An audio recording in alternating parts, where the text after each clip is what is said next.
कोहबर घार गेलो पिबैते पिबैते कोहबर घार गेलो पिबैते पिबैते कोहबर घार गेलो पिबैते पिबैते पिबैते पिबैते पिबैते पिबैते पिबैते पिबैते कोहबर घार गेलो कोहबर घार गेलो पिबैते पिबैते कोहबर घार गेलो पिबैते पिबैते।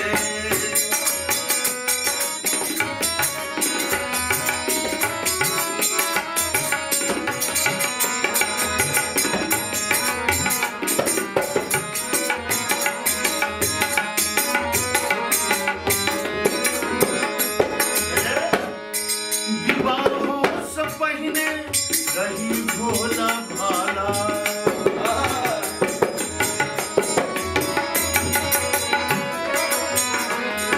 विवाहों से पहले रही भोला भाला विवाहों से पहले रही भोला भाला कहे जग रुपैया खोलक शीश ताला कहे जग रुपैया खोलक शीश ताला कहे जग रुपैया खोलक शीश ताला रुपैया खोलक शीश ताला ससुर घर ससुर घर गेलो घुमैते घुमैते जखन घर जीवैती जखन घर जीवैती पिबैते पिबैते कोहबर घर गेलो पिबैते पिबैते कोहबर घर गेलो पिबैते पिबैते।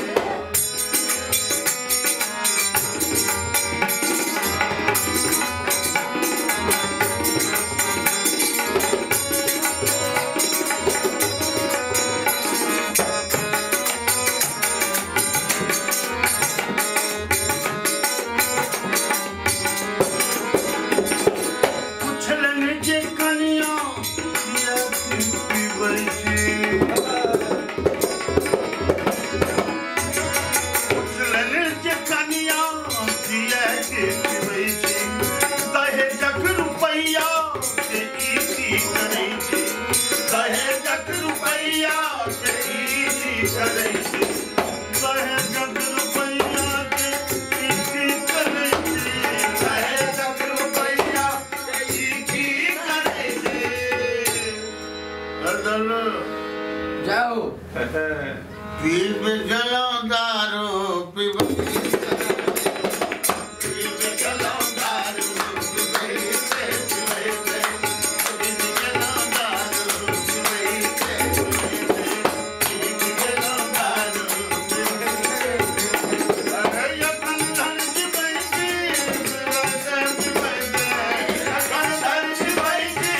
पिबैते पिबैते कोहबर घर गेलो कोहबर घर गेलो पिबैते पिबैते। ये रचना डॉक्टर दिनेश जी किशन दिनेश साहब दरभंगा विद्यापति सेवा संस्थान।